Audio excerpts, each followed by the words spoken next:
The peace and quiet of the Capitol grounds is exceeded only by the peace and quiet of both houses of the legislature. Lieutenant Governor Ben Barnes said this morning that the session could run 30 days, and it could well if action tends to go on the way it has this morning.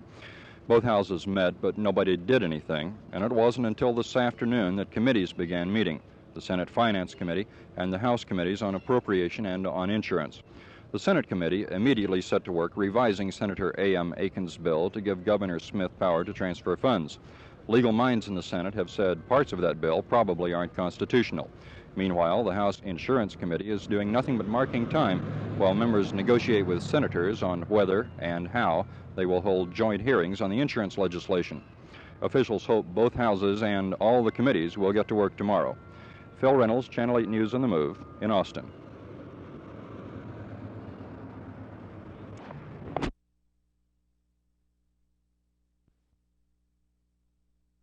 Mr. Maddox, do you feel that the government showed cause to bring your clients to trial on this charge? Well, by the Code of Ethics of the Bar Association, I'm not permitted to talk to you about the facts of the case and actually what the government has established in the case. And I would say, only other than that, I would say that I have some reservations.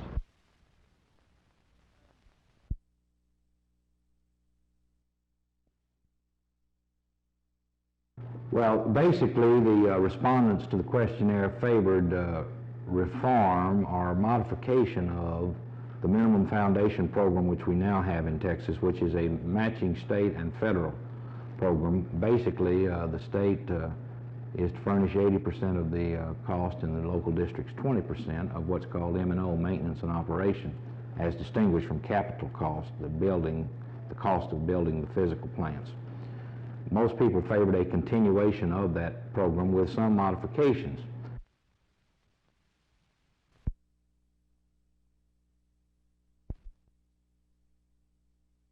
It has to remind you of something from a monster movie, this which was once a lagoon used as part of the sewage treatment process in South Dallas. About a year and a half ago, it was abandoned and allowed to dry up. Officials here tell me solids were left after the drying process. On September the 12th, smoke was seen pouring from the hundreds of cracks in this solid block lagoon. After hurried consultations, it was decided to flood this 20-acre area to put out the smelly smolder. Pumps and lines have been put out and the treated effluent from the plant pumped in. It's not, however, as simple as it sounds. Nobody really knows just how deep this lagoon of solids really is. They estimate about 6 feet. Secondly, that stuff down there is not stable. If you were to step off into what looks hard, it really isn't, and you might sink. Nobody knows how deep.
And I think this is stupid. I think that the Commissioners Court are quite capable of making their own choice. Do you think that adding 5 more members to a 40-man board is a good idea, or would you recommend that you replace 5 of those who are there? Well, frankly, I think the 40-member board is simply just ridiculous. They're not going to be able to do anything. I think it's simply a method in which you can bring in a lot of people. You can give them plaques and say you've done this and you've done that. I think that 11 to 15-member board would be a heck of a lot better and more operative.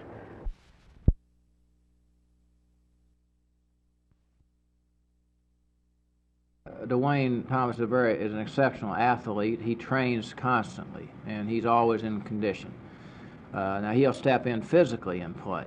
Now, mentally is another thing. When he takes on a new system, it'll take him a little while to get used to the system, but physically, I would never worry about playing him the first day he shows up, because he's in that kind of condition.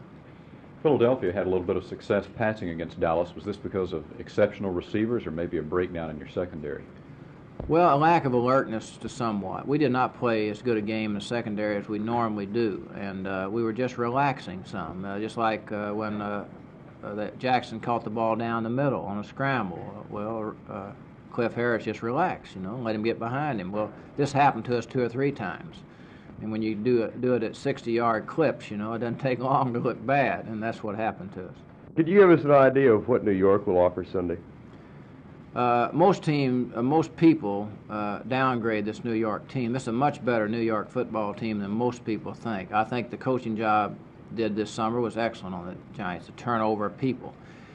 We expect the same look almost at ourselves with the multiple sets on offense. They use the motion series, the multiple formation philosophy, which will really mess you up mentally if you're not careful. This will be the big test for us. Defensively, they're basically a change-up team, like most everybody is today. Undershifts, overshifts, and changing pass defenses every play. It's going to be our ability to key the passing game, which will determine really the outcome of the ball game. But they're a very explosive club. Excellent football players in Johnson and several of their receivers.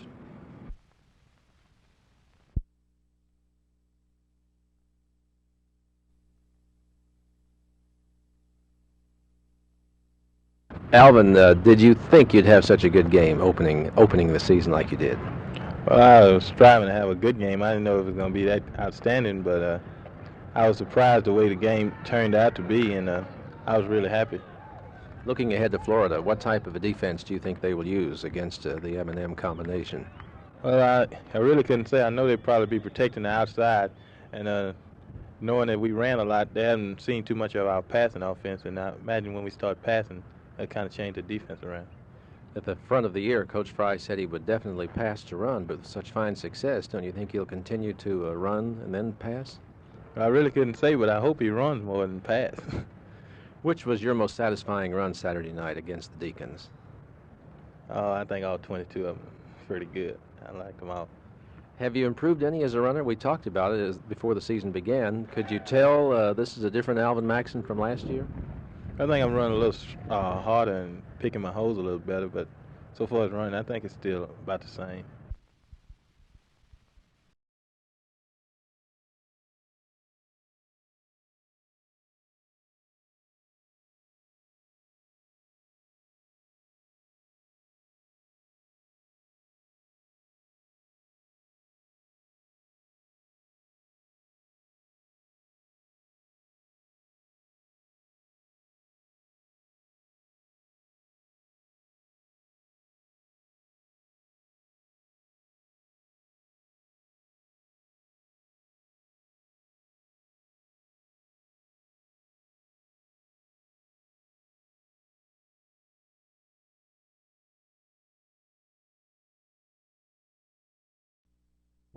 The gonorrhea rate is going to increase 25% in the Dallas-Fort Worth area next year.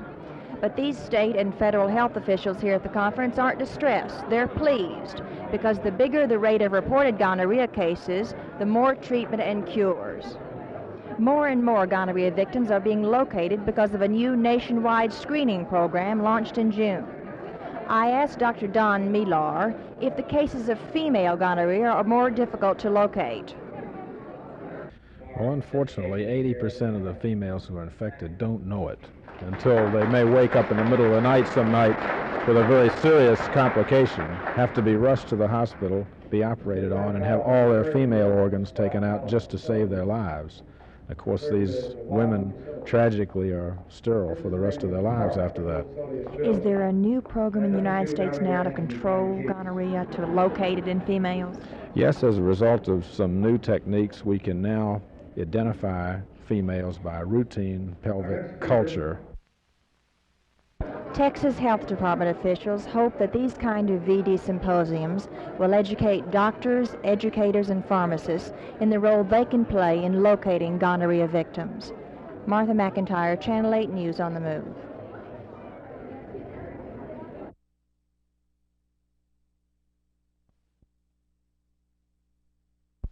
That's probably our most creative and important contribution to the history of museums. We have about 6 ways light comes into the building, natural light that is, so that a visitor to the building looking at the works of art will always see them under the changing conditions that nature provides. For example, as we stand here now, the cloud, or the haze outside is beginning to go away from the face of the sun a little bit, and the light on this Buddhist sculpture from the 2nd or 3rd century AD in India begins to rise. That changes your mood and changes the aspect under which the object is shown.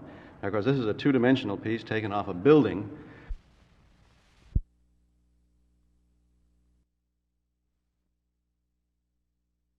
This particular trip to Central America was an extraordinary success. It is a new era, literally a new era for the Dallas Symphony. It has put this orchestra on the map, and now it has to be considered as one of the great orchestras in the world. The response from the audiences were extraordinary, and these are very learned people who have heard classical music all their lives. We've never, this orchestra doesn't know what that kind of response can do, and then it was amazing. The orchestra was superb under many, many difficult obstacles, as we all know.